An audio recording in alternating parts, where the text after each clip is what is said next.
Ya está, continuamos entonces. Entonces fíjense que dentro de las vías aéreas, ¿verdad? A ver, no sé si quizás sea mejor. Me voy a poner un audífono, chicos, y ustedes me dicen si se mejora o no el audio. ¿Mejora o no? ¿Qué dicen? Sí, mejora. Mejora, ya, perfecto. Entonces, dentro de las funciones de las vías respiratorias, ¿verdad? Tenemos, bueno, la vía aérea clásica, digamos, es decir, espérenme, voy a poner un marcador. Opciones puntero, pluma. Tenemos la tráquea, ¿verdad? Bronquio. Bronquiolo. O sea, bronquio primario, secundario, terciario. Entonces,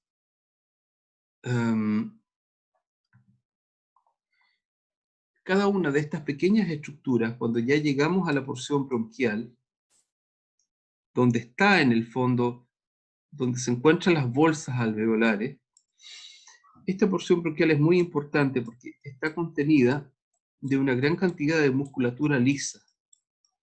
Y esta musculatura lisa también está cruzando a través de los alvéolos, está envolviendo los alvéolos. Entonces, el aire ingresa y sale, o sea, sale e ingresa desde la cavidad. Y entonces esta cavidad requiere, ¿verdad?, tener un tejido epitelial que por fuera está constituido con tejido muscular. Denme un segundo, por favor.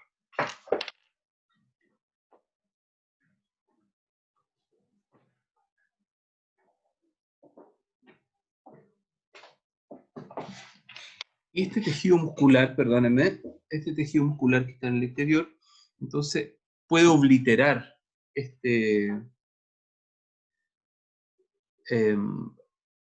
vía aérea, este flujo de aire que pasa por esta vía aérea. Entonces, nosotros tenemos aquí el lumen de la vía. Este sería un lumen normal. Y entonces, este lumen normal de la vía está cubierto de este músculo liso. Pero hay una fisiopatología muy interesante. Bueno, esto es un curso de fisiología, esto es solo a modo de ejemplo. Ustedes van a tener su propio ramo de fisiopatología. Lo hace una colega bastante bien, que podría revisar, o sea, que va a revisar seguro esta situación.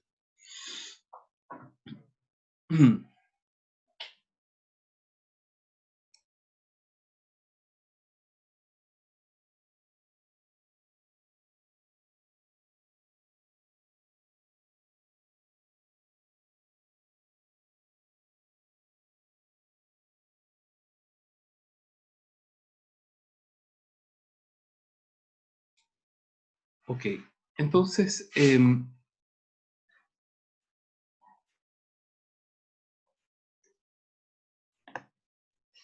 aire entra, el aire entra, ¿verdad?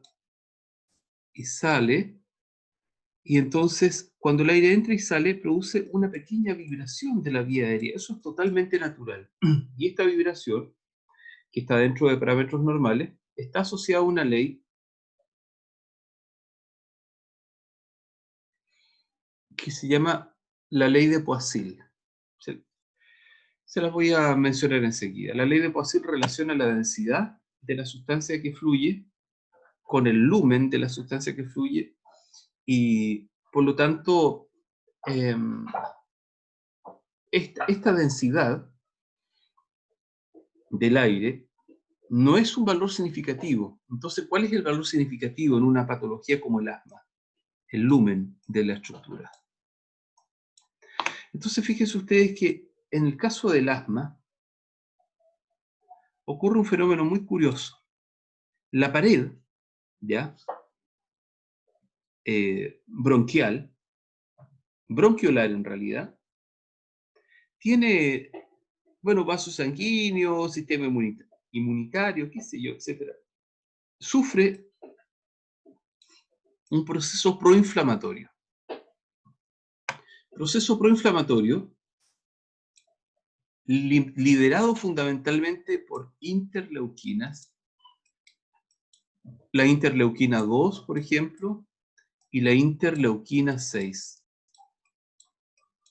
Entonces, estos procesos proinflamatorios lo que provocan, lo que terminan induciendo en el sistema, es una reducción dramática del lumen de la vía aérea. La reducción de la vía aérea hace que sea muy difícil que el aire pueda entrar y salir a través de esta vía. Y eso provoca una resonancia especial en los pacientes con asma. El paciente con asma, por lo tanto, podría definirse como un sujeto que tiene dificultades para ventilar. Entonces, desde el punto de vista farmacológico, uno de los fármacos más frecuentes que se utiliza para mejorar el fenómeno de la transición del paso de aire a través de la vía aérea es salbutamol. ¿Y qué es salbutamol? Aquí vamos a entrar brevemente en una cuestión farmacológica que es muy sencilla, por lo tanto. El salbutamol es un agonista selectivo del receptor beta 2 adrenérgico. ¿Qué significa esto? Esto significa que cuando nosotros tenemos este lumen obliterado del bronquiolo, la masa muscular, imagínense que aquí está el tubo bronquiolar, la masa muscular que rodea al bronquiolo está llena de receptores del tipo beta 2,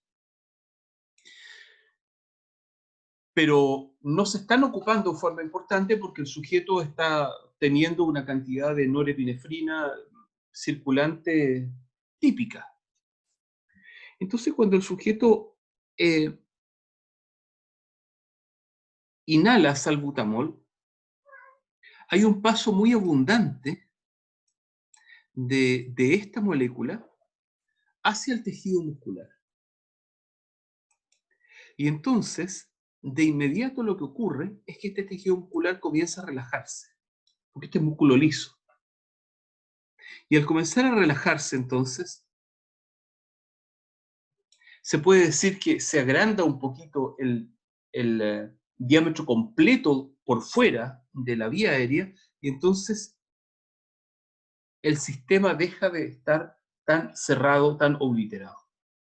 Esto permite una ventilación más rápida, entonces, y más eficiente dentro del tubo. ¿Cuándo se usa este beta 2? Se usa fundamentalmente cuando hay asma y cuando hay EPOC. EPOC significa enfermedad pulmonar obstructiva crónica. EPOC es la enfermedad clásica que les da a los sujetos fumadores que sufren hipertensión pulmonar. El salbutamol es aproximadamente 29 veces más selectivo para los receptores beta 2 que para los receptores beta 1, lo que hace que tenga menos efectos adrenérgicos sobre la actividad cardíaca. O sea, de una u otra manera, podríamos decir que todas estas moléculas que se aplican sobre la vía aérea por PUF tienen de todas formas una respuesta, un cierto efecto secundario en la actividad cardiovascular. Pero salbutamol favorablemente tiene un escaso efecto porque su eh, selectividad es más alta para beta 2 que para beta 1. En el caso cardíaco, digamos, donde beta 1 es un receptor importante y beta 2 también para regular el sistema. Un segundo tipo de moléculas, chicos, se llama hipratropio. Hipratropio, a diferencia del anterior, y tengo una figura para explicarlo, es un antagonista muscarínico. Me explico. Resulta que el músculo liso y otras estructuras tienen estos receptores beta, beta 2, pero también tienen receptores M. M de muscarínico. El receptor muscarínico es un receptor asociado a acetilcolina. Entonces, lo que hace hipratropio en el fondo, o el mecanismo que afecta es el siguiente. Cuando la acetilcolina llega al músculo liso y se liga, acetilcolina se liga a un receptor muscarínico, al M3. Este receptor muscarínico afecta una proteína llamada G-alfa, que es una subunidad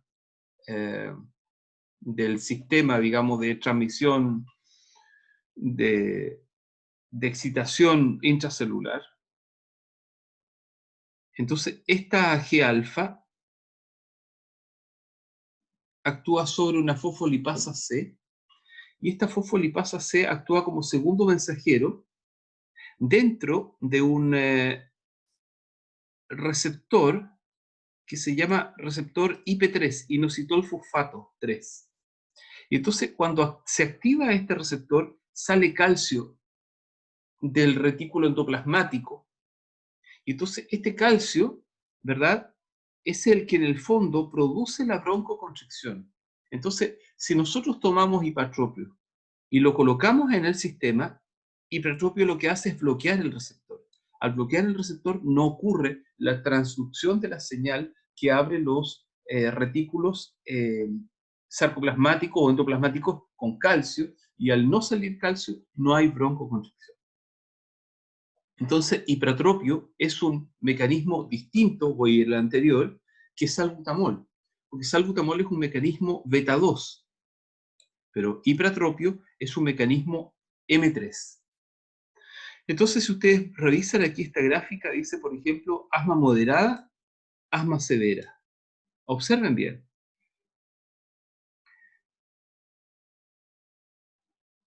Cuando hay asma moderada,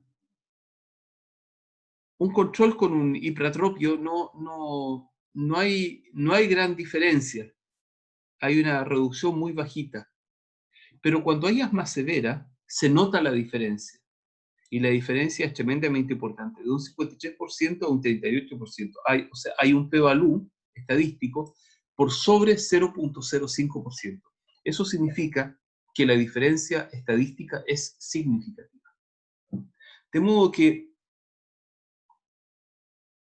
hipratropio es otro mecanismo que puede actuar generando broncodilatación en la vía aérea en caso de asma.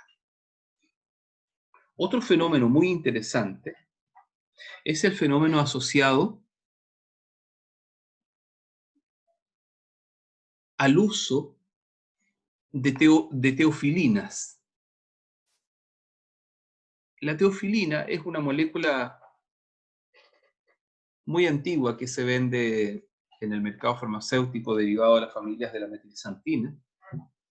Y entonces, lo que hace teofilina, en el fondo, es alterar o bloquear, digamos, ¿verdad?, el proceso de broncoconstricción mediante la inhibición de una molécula llamada fosfodiesterasa. Así que también es un broncoconstrictor. Entonces tenemos teofilina, tenemos hipratropio y tenemos por otro lado los antagonistas muscarínicos M3. ¿Ya? Pero, fíjense, hay algo que todavía no les he dicho, denme un segundo, que tiene que ver con esta parte. Resulta que el asma también tiene una respuesta inflamatoria. Entonces, volvamos atrás.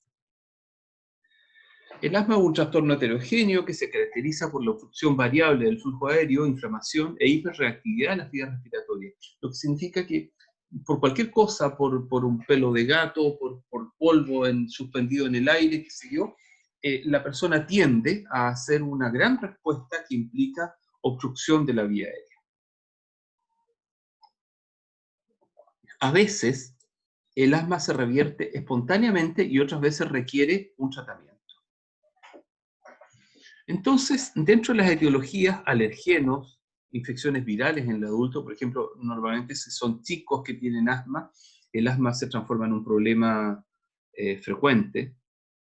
cuando se resfrían. La actividad física, hay personas que cuando se ponen a correr y hacen actividad física intensa, les da entonces este reflejo de cierre de la vía aérea.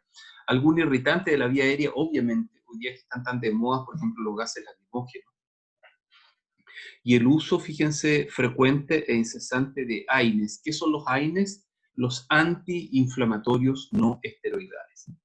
Entonces, estos antiinflamatorios no esteroidales son bien complejos, porque hay muchas personas que tienen enfermedades crónicas sobre las cuales utilizan antiinflamatorios no esteroidales. Por ejemplo, en adultas mayores, fundamentalmente la coxoartrosis de cadera, las hace usar frecuentemente estas moléculas.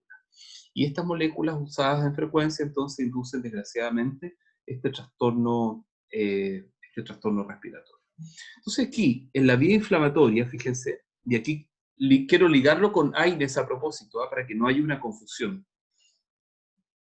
En la vía inflamatoria ocurre lo mismo que pasa en cierta manera con el SARS-CoV-2, o sea, con lo que la gente llama el COVID-19. Hay una tormenta de interleuquinas y de otras moléculas proinflamatorias, particularmente como TNF-alfa, ¿ya? Esta molécula, factor de necrosis tumoral alfa, es una molécula proinflamatoria muy compleja que no solamente produce inflamación, sino que también produce necroptosis de las células y apoptosis de las mismas. Entonces, estas moléculas proinflamatorias lo que hacen en el fondo es que cuando hay un agente medioambiental, ¿verdad? Se genera una cascada de producción de distintas moléculas, por ejemplo, IgE, inmunoglobulina E. Esta inmunoglobulina E altera a las células mastoides, ¿verdad? Y a los eosinófilos, y entonces paralelamente se produce una tormenta, una gran cantidad de interleuquinas y de TNF-alfa. Y entonces eso activa un sistema de alerta inmunitaria, y este sistema de alerta inmunitaria genera, entre otras cosas, la mayor producción de moco al interior de las células bronquiales. Y entonces esta mayor producción de moco, conjuntamente con una obliteración de la vía aérea, genera una mayor dificultad para respirar y la clásica sensación de que las personas que están respirando silban al respirar, debido al cierre de la vía aérea y también al moco. Entonces, cuando ellos tosen productivamente moco. Un moco que es acuoso y que no tiene bacterias, está ausente de elementos patógenos. Bueno, y entonces para esta situación, fíjense, no se puede utilizar un antiinflamatorio no esteroidal. Cuando hemos llegado a este cuadro, es decir, no se ha podido soslayar los pasos anteriores, entonces lo único que vale usar es un glucocorticoide. ¿Y qué glucocorticoides son fundamentalmente los clásicos? Bueno, el más clásico de todos siempre es prednisona.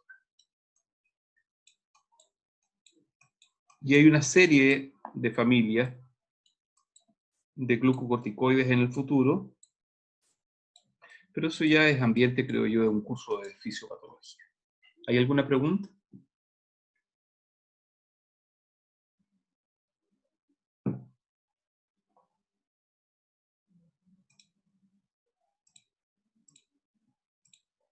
¿No, chicos? ¿No tienen preguntas? ¿Hay alguien del grupo que tenga asma?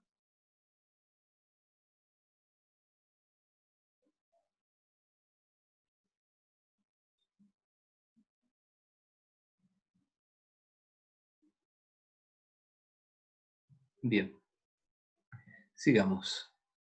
Enfermedad pulmonar obstructiva crónica.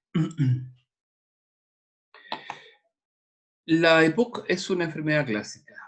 Es una enfermedad que consiste en que los sujetos tienen dificultades respiratorias que se van incrementando cada vez. En general, la reversibilidad de la enfermedad es muy poca.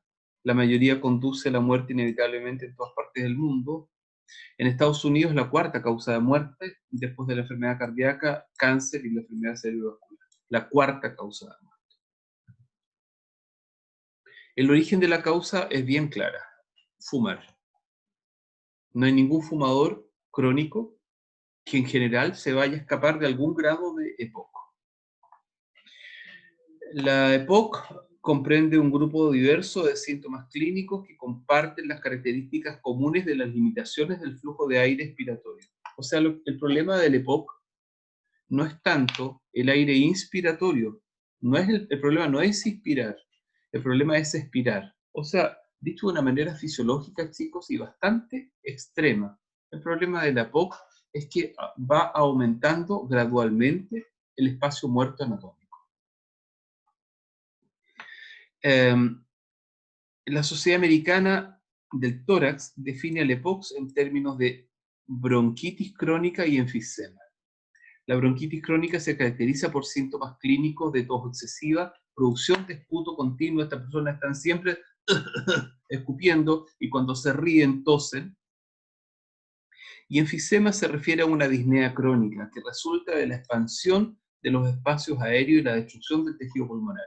El sujeto tiene una alteración en el ritmo respiratorio que ya es irreversible y cada vez más se van destruyendo los espacios aéreos y el pulmón va creciendo en volumen, pero no en superficie de intercambio gaseoso.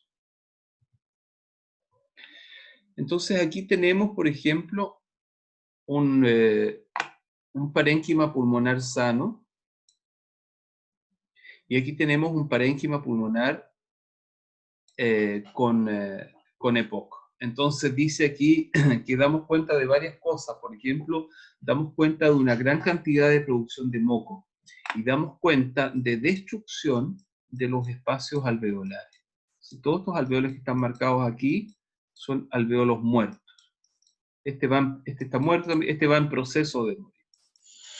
A diferencia, fíjense, del parénquima pulmonar sano, donde todos los alveolos están funcionales y donde no hay producción de moco, más que una producción mínima que permita mantener el sistema funcionando con la evitación del colapso alveolar a partir de los surfactantes.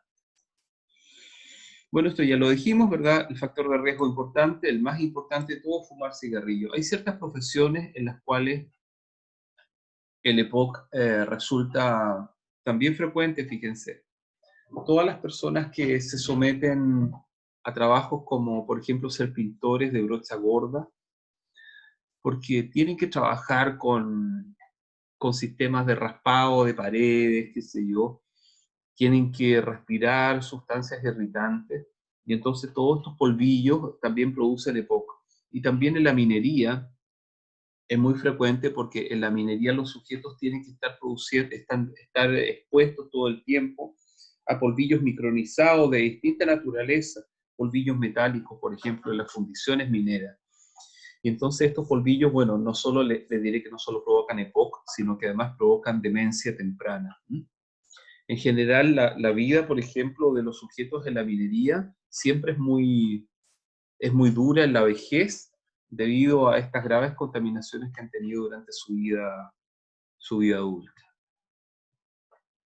Puntos claves: la prevalencia de EPOC, caracterizada por la limitación irreversible del flujo de aire expiratorio, está creciendo en Estados Unidos y en todo el mundo y no hay cura disponible. Alguien podría decir, profe, pero usted ¿por qué cita a Estados Unidos? Porque es donde hay cifras de EPOC más interesantes. Y como es similar en todo el mundo, entonces uno puede hacer una extrapolación de datos. Fumar es la causa principal, ¿verdad? Dejar de fumar es crucial, a pesar de que no va a haber reversibilidad, pero por lo menos el daño no se va a incrementar. El costo directo e indirecto de la atención médica en Estados Unidos para el EPOC se estima entre 18.000 millones y 14.000 millones respectivamente. O sea, realmente, fíjense, son cantidades siderales de dinero para una enfermedad que en gran parte de los sujetos podría prevenirse usando una mascarilla y, por supuesto, no fumando.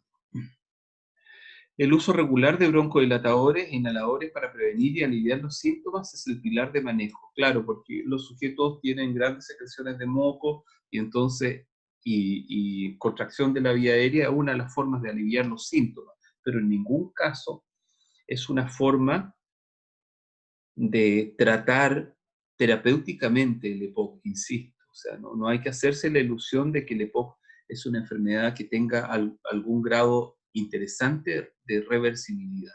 Entonces, desgraciadamente los sujetos que ya entran en el circuito del EPOC van a morir probablemente por ese mismo cuadro, por hipoxia permanente o durante el sueño, digamos que también el cerebro va recibiendo durante el sueño, el tipo hace menos esfuerzo respiratorio que cuando está despierto, porque ahí el tipo tiene alguna valoración consciente. Y entonces eso va provocando una hipoxia, o sea, una disminución de oxígeno en el cerebro continuamente, todos los días, y eso va provocando un desgaste cerebral y, por supuesto, demencia temprana. Desgraciadamente, los adultos en general somos muy porfiados y sobre todo, o mayor aún, aquellos adultos que no tienen conocimientos adecuados y, por supuesto, fuman y piensan que, dicen siempre, no, a mí el cigarrillo no me va a matar y esas cosas estúpidas que hemos oído muchas veces. Bueno, entonces hipoxia, ¿verdad? Induce lesión endotelial y disfunción endotelial. Indudablemente esto lleva, ¿verdad?, por otra parte, a un remodelamiento pulmonar vascular. Me voy a detener un segundo en este concepto porque es tremendamente importante. ¿Qué significa esto de remodelamiento vascular pulmonar? Significa que como los pulmones están dañados, voy a ir a un anterior. Entonces, aquí, por ejemplo, imagínense, entra un vaso sanguíneo, envuelve a este sistema, pasa al otro alvéolo, lo envuelve, pasa al otro, y sale. Entonces, entra y sale, y recoge el oxígeno necesario. Otro vasito sanguíneo se meterá por acá, el otro alvéolo se mete aquí, entra y sale. Y así. Y entonces se van reuniendo desde los vasos de la arteria pulmonar, ¿verdad?, con sangre venosa, hacia los vasos de la vena pulmonar con sangre arterial. Pero resulta que los sujetos que tienen EPOC, viene el vaso sanguíneo, no encuentra suficiente oxígeno y empieza a hacer una remodelación más alta. Entonces, en el fondo, los vasos sanguíneos comienzan a producir una especie de masa de vasos impresionantes sobre el tejido, el tejido alveolar. Y esto hace, fíjense ustedes, déjenme tomar una nota aquí de comentario, porque seguro que esto va a ser un comentario de prueba. Para no perder el... Entonces, esto, vamos a hablar de remodelamiento vascular. ¿Ya está? Entonces, esto va provocando un remodelamiento continuo, y este remodelamiento continuo entonces va dificultando más aún la vía aérea y por lo tanto induciendo hipertensión pulmonar con mayor razón. Por otra parte, la disfunción endotelial y la hipertensión pulmonar van provocando grados de inflamación que van provocando factores de crecimiento que van incidiendo en los procesos de remodelamiento pulmonar. Desde la fisiopato, digamos, lo que clásicamente ocurre, aquí tenemos un epitelio plano, ¿verdad?, con una lámina basal, el epitelio plano empieza a modificarse, está todo aquí, empieza a modificarse, formando hiperplasia de células subcilíndricas, está la hiperplasia, ¿verdad? En la cara C hay una metaplasia escamosa y madura, o sea, empiezan a aparecer, si ustedes se fijan, ya estas primeras células todavía se mantenían cilíndricas y había una proliferación basal, pero aquí ya las cilíndricas dejan de ser cilíndricas, entonces esta es una metaplasia escamosa y luego finalmente hay una metaplasia escamosa madura, y entonces ustedes se fijan que estas células ya forman un tejido así como escamas. Y este tejido original, el tejido como escamas, digamos, es el que induce finalmente ya las etapas en términos histológicos, definitiva de un EPOC que provoca la muerte. Estas son, por supuesto, histologías hechas con hematoxilina eosina de pulmones de pacientes con cáncer.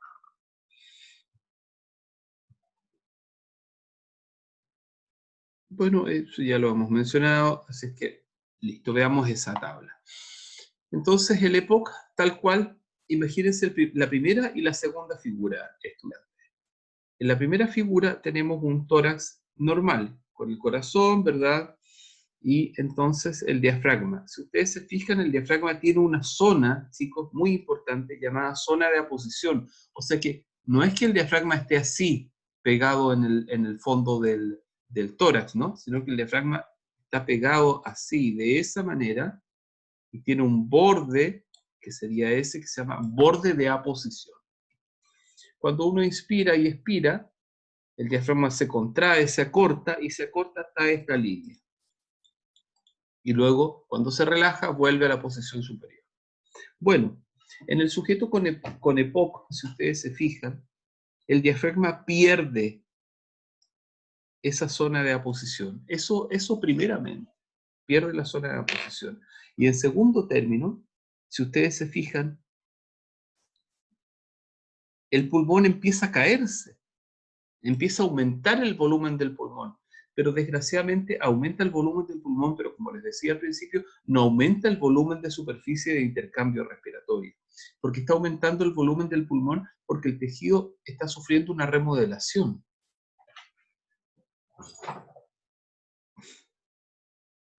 Bien. Luego,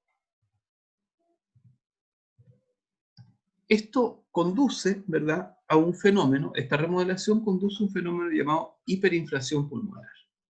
Y esta hiperinflación pulmonar es la responsable final de la disnea, ¿verdad?, y de la limitación de la actividad física en los pacientes con EPOC. No pueden salir a correr, se mueren estos gallos. ¿Ya está? Porque tienen disfunción de la musculatura respiratoria, compromiso del intercambio gaseoso y aumento del trabajo respiratorio.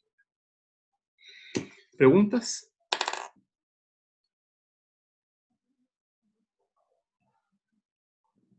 Voy a la siguiente. Ya. Aquí una pregunta tipo taller, digamos, que se hace normalmente como taller, pero que la vamos a responder nosotros de inmediato aquí. ¿Qué pasaría si un sujeto se perfora en la caja torácica? Fíjense ustedes que la caja torácica, ¿verdad?, tiene en su interior los pulmones, el pulmón izquierdo y el pulmón derecho, ¿verdad?, con el primer lóbulo pulmonar, el segundo lóbulo pulmonar y el tercero, y acá el primero y el segundo nada más, ¿verdad? Y en la región intermedia tiene el mediastino, donde está el ápex cardíaco, ¿verdad?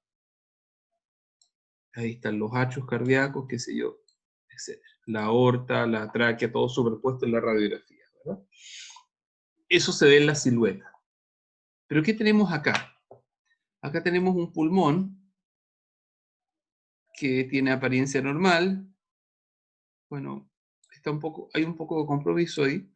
Y aquí tenemos otro pulmón que tiene una apariencia totalmente anormal. Ha perdido toda su estructura, es decir, este pulmón está literalmente desinflado. ¿Y por qué está desinflado? Porque seguramente esta persona ha sufrido una perforación de su caja torácica. Entonces, ¿qué significa esto? Recuerden ustedes que el pulmón tiene por fuera, o sea, rodeando el pulmón está la caja torácica. Y en el piso, el diafragma. Entonces, recuerden ustedes que entre la caja torácica y el pulmón hay dos pleuras, dos hojas. Una pleura visceral que está pegada al pulmón y una pleura parietal que está pegada al tórax. Y hemos dicho que la diferencia de distancia entre la pleura parietal y la pleura visceral es una diferencia verdaderamente virtual, prácticamente, teórica. Es la diferencia que hay entre pegar dos hojas de papel con agua. ¿Ya? Son unas cuantas micras. Entonces, seguramente lo que le pasó a este hombre es que por alguna razón se perforó el tórax. Puede haber sido una riña, eso es muy clásico. Entonces los tipos a veces lo que hacen para evitar matar de inmediato al sujeto esto me lo ha conversado un fiscal de delitos civiles, me dice que los tipos toman un puñal y entonces con las manos calculan cuánto es el puntazo que le van a dar al tipo. Entonces le dan un puntazo corto y entonces en el puntazo corto hieren de tal forma en que empieza a entrar aire entre las dos pleuras. O si el puntazo es un poco más largo, generan una sangría y comienza a entrar sangre dentro de las dos pleuras. Entonces, ya sea por aire o por sangre, el pulmón empieza a colapsar. Y al colapsar el pulmón, entonces se va reduciendo el volumen respiratorio y al irse reduciendo el volumen respiratorio se produce finalmente la muerte del sujeto. En los sujetos que mueren por atropello es muy frecuente que sean las costillas las que producen hemotórax. Ya.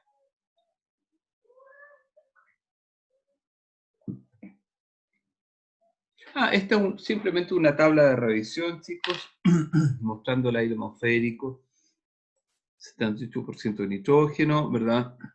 Oxígeno 21%, anhídrido carbónico 0,3%, y el aire expirado 78% de nitrógeno, o sea, es decir, que es importante recordar que nosotros no utilizamos el nitrógeno atmosférico. ¿Quiénes lo utilizan? Las plantas. Las plantas, ¿verdad? Utilizan el nitrógeno, tienen en sus raíces unas bacterias capaces de fijar ese nitrógeno. La diferencia de oxígeno entre el aire inspirado y expirado es de un 16% con un 21%, y del anhídrido carbónico ese sí aumenta bastante, de un 0,03% en ambientes no contaminados a un 4% en el aire expirado, ¿verdad? Vapor de agua en la atmósfera, por supuesto, variable, va a depender de la presión atmosférica y tal, y por supuesto en el aire expirado es muy abundante. ¿Ya?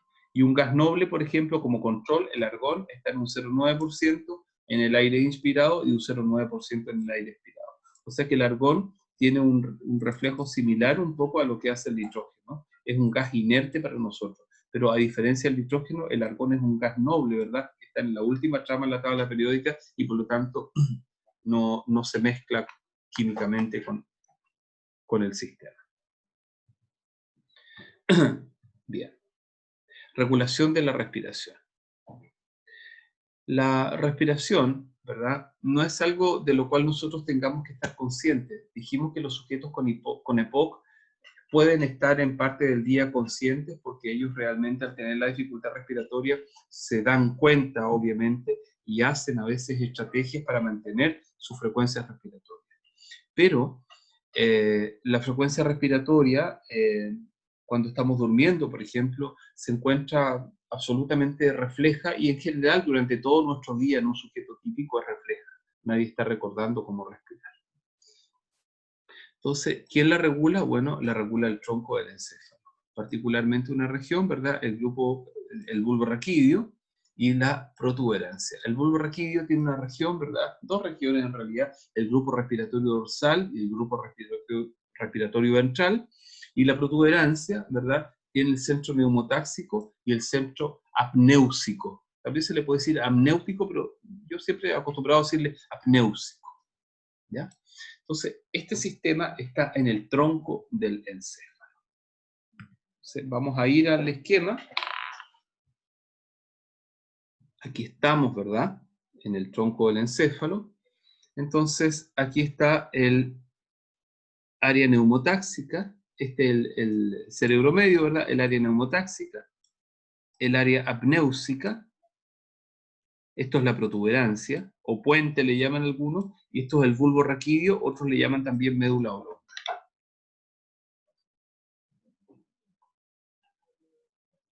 Y este es el grupo inspiratorio dorsal y este el grupo inspiratorio ventral. Entonces, esto funciona así. Hay un área inspiratoria que dispara patrones, trenes de respiración. O sea, chicas y Felipe, no quiero que ustedes se imaginen que el disparo respiratorio va a ocurrir como una sola señal y que esa señal impacta al diafragma y el diafragma se contrae o se relaja. Sino que es un patrón de disparos que se hace muy agudo, qué sé yo. Y ese patrón de disparos es el que incita la inspiración. Y entonces el área inspiratoria, el grupo respiratorio dorsal, inicia la inspiración. Y el grupo respiratorio ventral inicia la expiración. Y así entonces se produce este ciclo de inspiración y expiración de aproximadamente 500 ml de volúmenes. Bien, y esto en el tiempo, por supuesto. Entonces resulta que tenemos estas dos regiones que nos van quedando, el área apnéusica y el área neumotáxica. ¿Cómo funciona? Si en este patrón una persona se ve obligada a inspirar por voluntad, se produce una sobresaturación de los niveles de oxígeno dentro del plasma sanguíneo. Los glóbulos rojos fijan más oxígeno. Entonces el centro apnéusico se da cuenta de esto. ¿Dónde estoy? Aquí. El centro apnéusico se da cuenta y retarda la caída, de modo que la siguiente inspiración va a tener un pequeño retardo hasta volver a comenzar. Por el contrario, si el sujeto se niega a respirar, por ejemplo, yo le pido a una persona, oiga, usted deje de respirar todo el tiempo que pueda. La persona deja de respirar, la persona se mantiene así, sin respirar, hasta que llega un minuto donde no puede más, e inspira rápidamente, pero inspira no 500 ml, inspira mucho más que 500 ml. Entonces la pregunta es, ¿por qué inspiró más? Porque el centro neumotáxico se dio cuenta que estaba faltando oxígeno en el sistema. Entonces obliga al sistema a desarrollar una alta tasa de entrada de aire con el objeto de estabilizar la oxigenación. Entonces, raya para la suma, tenemos un centro respiratorio que se divide en 4 núcleos: un centro respiratorio ventral, un grupo respiratorio dorsal, un centro apnéusico y un centro neumotáxico. ¿Ya? Que están también en este otro esquema. Entonces, grupo respiratorio dorsal, grupo respiratorio ventral, centro apnéusico y centro neumotáxico. ¿Verdad? Los grupos respiratorios dorsales y ventrales están ubicados en la médula oblonga. Y el grupo apnéusico y neumotáxico está ubicado en la protuberancia. Entonces, ¿a qué responden desde la perspectiva de la dinámica nerviosa estos centros? Bueno, responden en primera instancia a nivel cerebral, a nivel de corteza cerebral, porque yo puedo decirle a una persona que respire voluntariamente o que deje de respirar voluntariamente durante un tiempo. O sea que de una u otra manera estos centros pueden verse manejados por la voluntad en cortos periodos. En segundo término, a un sistema llamado sistema límbico, del cual ustedes no me han oído decir nada. El sistema límbico es una estructura que está ubicada debajo del cerebro, que corresponde a las amígdalas cerebrales, no a las tónsilas, ¿no? A las amígdalas cerebrales, al hipocampo, a los cuerpos mamilares y a una región de la corteza que se llama corteza cingulada, donde se producen los elementos más primarios asociados a las emociones. Entonces, si el sistema límbico lo relacionamos con las emociones y las emociones van después hacia la corteza cerebral, entenderán ustedes que el sistema límbico tiene regulación también sobre los mecanismos respiratorios. Si ustedes se sienten tristes, por ejemplo, o se sienten alegres, cambia su ritmo respiratorio. Otro aspecto interesante, ¿verdad?, es el hipotálamo, porque el hipotálamo mantiene una regulación indirecta sobre el cerebro, pero están muy relacionados con el sistema límbico. Entonces, si ustedes tienen una impresión muy grande, por ejemplo, si sienten miedo, por ejemplo, pueden entrar en apnea y dejar de respirar si sienten mucho miedo durante un periodo breve, etc. Ya está. Luego, hacia abajo, por supuesto, los quimiorreceptores. Los quimiorreceptores en el líquido cefalorraquídeo, que están continuamente dentro del cerebro midiendo cuánta es la cantidad de oxígeno disuelto versus CO2. Y que entonces estimulan el grupo respiratorio dorsal para iniciar los procesos respiratorios. Ahí ustedes ven que las flechas rojitas son estimuladores y las azules inhibidoras. Otro elemento interesante, fíjense, es los quimiorreceptores y varoreceptores que están ubicados en el seno aórtico y en la carótida. Mismamente también. Son estimulantes de la respiración. Otro centro interesante son los centros receptores de stretch, es decir, qué tanto se estira el tejido pulmonar. Entonces, si tú, por ejemplo, en un experimento a un animal anestesiado le estiras el tejido pulmonar, el animal anestesiado inmediatamente después va a dejar de respirar y va a demorarse un tiempito, va a haber un delay, y después de ese delay va a volver a respirar. Delay significa retardo, ¿no? Entonces, que es lo mismo que si nosotros inspiramos grandemente en nuestra vía aérea, también tendríamos un retardo en el proceso respiratorio. Ya está. Y esos son los mecanismos generales que inciden entonces en la acción de la musculatura respiratoria, es decir, estamos hablando de la musculatura típica, no en actividad física intensa, donde actúan otros músculos, sino que los típicos, es decir, el diafragma y los músculos intercostales. ¿Tienen preguntas?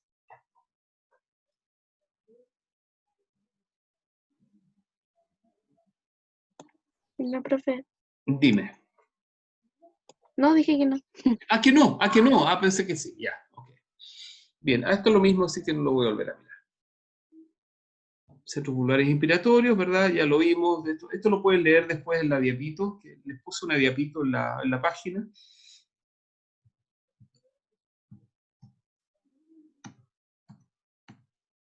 Perfecto. Hablemos de este reflejo. Esto sí que no lo hemos visto. Reflejo de Hering-Brauer.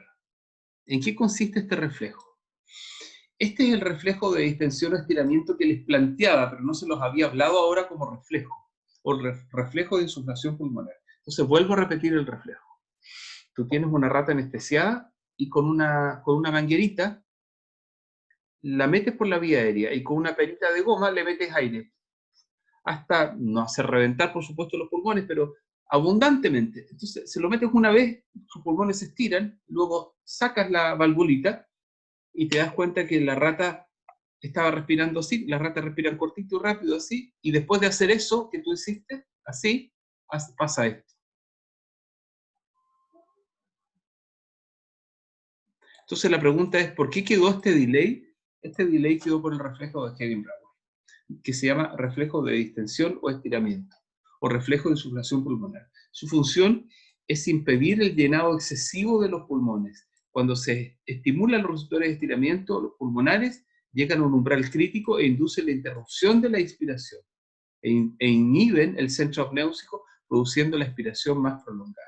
Entonces, se mantiene un delay y no hay contaminación con oxígeno en los siguientes procesos. Ya. Esto ya lo conversamos. Listo. ¿Preguntas? ¿Ahora sí?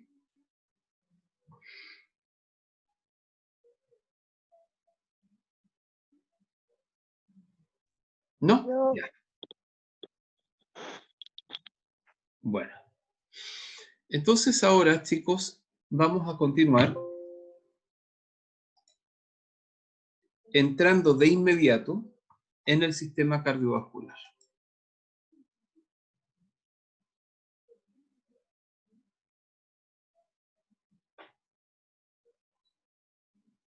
Denme un segundo.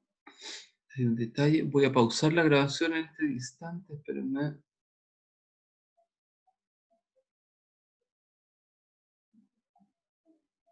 Ah, perfecto. Ya está. Ahí sí, entonces Veamos cardiovascular.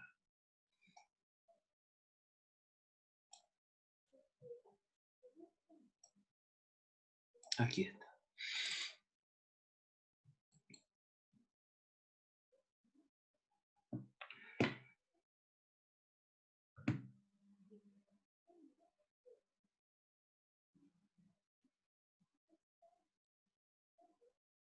¿Cuánto tiempo de clase hacemos normalmente? ¿Una hora 30?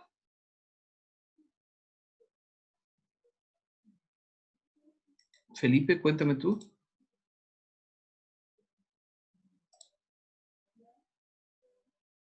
Felipe, Disculpe, ¿cuánto hacemos de clase normalmente? entre 45 minutos, 50 minutos. Ah, no hacemos una hora 30. No, por el tema del Zoom. Ay, profe, se me había olvidado el video de la clase pasada, no lo subí a su canal. Sí, Felipe, ahora la chica que coordina me acaba de decir, hombre, por Dios, es que como tengo tantas cosas en la cabeza, ahora saliendo de esta clase, lo lo voy a subir. Chicos, voy a hacer el inicio, Gracias. dejar el inicio del sistema cardiovascular, ¿ya? Hecho. Unos 15 minutos y luego terminamos la clase, ¿ya? Porque creo que es importante avanzar al máximo, ¿no? Entonces, voy a Profe, partir un poquito. ¿Ven profe, mi pantalla cardiovascular? Sí, sí. Ya, listo. Partamos entonces, chicos. Ah, no, cardiovascular no, profe, se ve Ay, todavía el ya, espérame, bajo del sistema fetal. voy al tiro a volver a compartir de nuevo. Espérame. Ahí sí, ¿verdad? Sí, ahí sí. Ya. Fíjense que yo creo que estaba hecha esta cuestión del Zoom, porque el Zoom en mi pantallita, la que veo yo, debería decirme en un cuadradito chico qué es lo que están viendo ustedes. Encuentro que le faltó a los desarrolladores del software hacer eso. O sea, como poner visión de estudiantes. Ya, sistema cardiovascular. Partamos entonces. Fíjense, chicos, que el sistema cardiovascular es un sistema en realidad que en fisiología no tiene grandes complicaciones. Entonces, lo primero que voy a hacer es un análisis sencillo del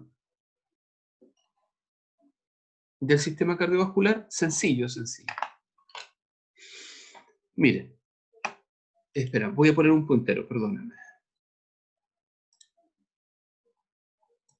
Este es el corazón. Aquí está. El corazón tiene dos cavidades, dos mitades esenciales. Si pudiéramos decirlo así, como quien dice, hay un corazón derecho y un corazón izquierdo. El corazón derecho es el que está en azul y el corazón izquierdo es el que está en rojo. Entonces, el corazón derecho recibe sangre venosa. ¿De dónde recibe sangre venosa? Recibe sangre venosa desde la vena cava superior y la vena cava inferior, que pasa al atrio izquierdo, al atrio derecho, perdón. Del atrio derecho pasa a través de una válvula al ventrículo derecho. Del ventrículo derecho sale por la arteria pulmonar y llega al pulmón. En el pulmón ocurre el intercambio gaseoso. Del pulmón se devuelve por las venas pulmonares, que traen ahora sangre oxigenada. De las venas pulmonares llega al atrio izquierdo. Del atrio izquierdo pasa al ventrículo izquierdo. Y del ventrículo izquierdo la sangre sale por la arteria aorta al resto del cuerpo. Y cuando digo por la arteria aorta al resto del cuerpo, ese es un esquema, entonces ustedes no tienen que apegarse tanto a la forma del esquema, por eso abajo está todo el cuerpo humano, pero me refiero al resto del cuerpo porque la arteria carótida, por ejemplo, la arteria aorta sale para los lados las arterias subclavias, para arriba salen las arterias carótidas primitivas, que se separan en la arteria carótida externa e interna, salen las arterias vertebrales, qué sé yo, hay una serie de otras arterias en el sistema, ¿ya? Pero eso es un esquema simplificado. Entonces, si ustedes se fijan, aquí en el fondo, en el resto del cuerpo se gasta el aire. Y en los pulmones se reemplaza el aire. Esa es la función del corazón, bombear la sangre, bueno, entre otras funciones, bombear la sangre para mantener continuamente la oxigenación del sistema. Entonces, esta es la relación entre los pulmones y el corazón. ¿Ya? ¿Hay alguna pregunta sobre ese esquema? ¿Algo que no se entienda?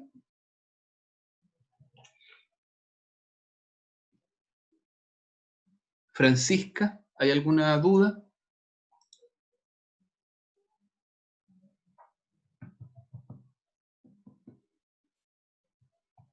No sé Francisca. cuál, pero yo no. ¿No? Ya. Ok, sigo. Bueno, y así entonces una animación bien ridícula. Cava superior, cava inferior, ¿verdad? Entra la sangre, entra por la arteria, por la válvula tricúspide, sale por la válvula pulmonar, también llamada semilunar, ¿verdad? Llega al pulmón, se devuelve por las venas pulmonares, ¿verdad? Que vienen de los pulmones, que llegan aquí, al atrio izquierdo. Del atrio izquierdo pasan al ventrículo izquierdo, y del ventrículo izquierdo salen, ¿verdad? Aquí está la válvula bicúspide, y pasan entonces por las válvulas semilunares, también llamadas aórticas, hacia el resto del cuerpo. Y ya les dije que de la aorta entonces salen las arterias subclavias, izquierda y derecha, salen las arterias carótidas para arriba, ¿verdad? Y por el ladito aquí salen dos arterias chiquititas que se llaman arterias vertebrales. Y esas carótidas se subdividen en carótida interna y externa respectivamente. Listo. Ya está. Voy a la siguiente. Entonces, cambios en la presión y flujo durante un solo latido. Entonces, esperen, perdón. Ay, no voy a leerles esta diapo porque me faltó una. Soy torpe, la dejé abajo. Así que no importa, después la volvemos a revisar. Entonces, funciones del sistema circulatorio. Entonces, el sistema circulatorio, ¿verdad? Tiene como primera función transporte y distribución de sustancias esenciales en los tejidos. Ya. Remoción de productos del metabolismo desde los tejidos. O sea, por ejemplo, las células producen desechos metabólicos, desechos nitrogenados, ¿verdad? Por el metabolismo de los aminoácidos. Tú comes una proteína, la proteína es digerida en el tubo digestivo, ¿verdad? La digestión de la proteína genera aminoácidos, los aminoácidos son absorbidos en el intestino delgado, se meten en la sangre, circulan por todo tu cuerpo, una célula toma estos aminoácidos, a lo mejor toma uno de estos aminoácidos y lo rompe y forma un derivado nitrogenado, y ese derivado nitrogenado lo devuelve a la sangre para que lo pueda llevar al riñón. Entonces, remoción de los productos del metabolismo de los tejidos. Y por supuesto, transporte y distribución, porque primero tenía que llegar ese aminoácido a la célula y luego tenía que salir de la célula e ir a otro lado. Aporte de oxígeno en los diferentes estados fisiológicos. Por supuesto, eso es indudable. O sea que continuamente, ¿verdad? La sangre está transportando gases respiratorios. Comunicación de tipo humoral. ¿A qué se refiere, Felipe, ese concepto comunicación humoral? No tengo idea, profe. ¿Qué ¿Cómo? significa humoral? No tengo idea qué significa humoral. Humoral significa, hijo,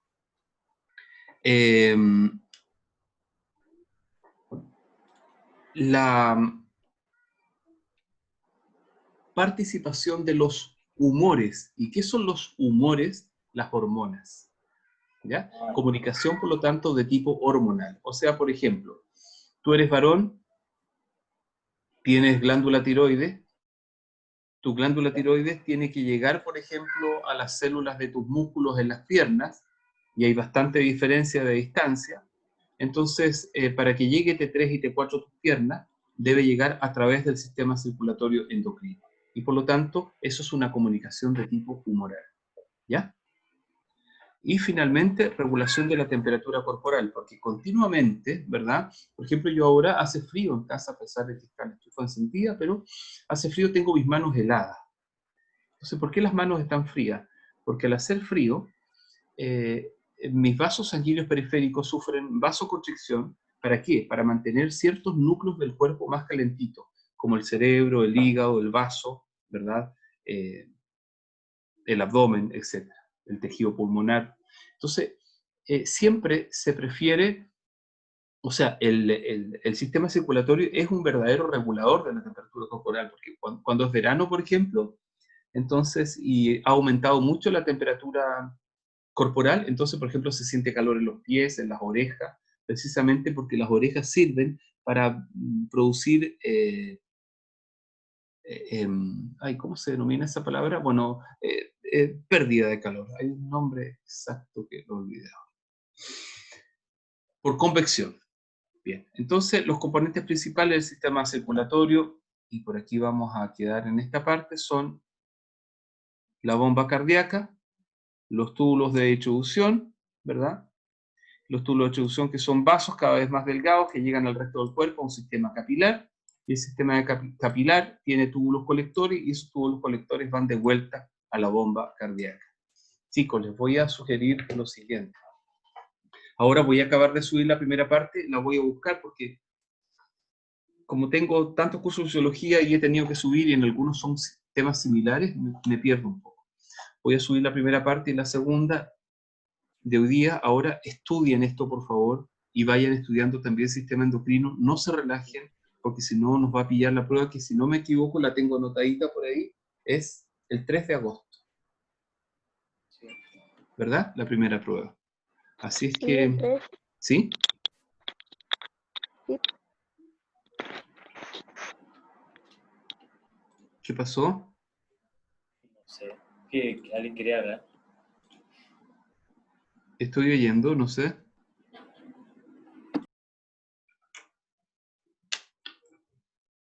Hábleme, chicos, ¿qué pasó?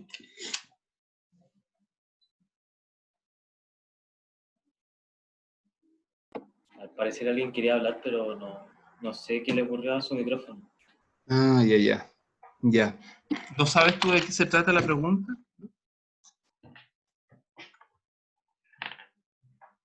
O sea, no, yo no, pero a una compañera le pasó eso, al parecer. Ah, ya te entendí. Ah, perfecto, no comprendía. Bueno, si queda alguna pregunta, me la hacen después con esta chiquilla a través del chat. ¿Les parece? ¿Ya? Vayan estudiando, chicos. No sé si les envié ya un par de apuntes de endocrino por ahí que tenía, ¿no? Se los voy a enviar hoy día si no es así. Y entonces, ya. Y las diapos también, creo que les subí las diapos. Parece que se las subí anoche. Ah, eso no he revisado. Sí, revísela, parece que las subí anoche.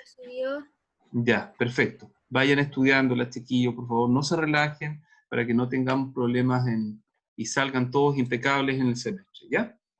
Profe, ¿Sí? Dime. consulta de la prueba. ¿Cuánto dura la prueba?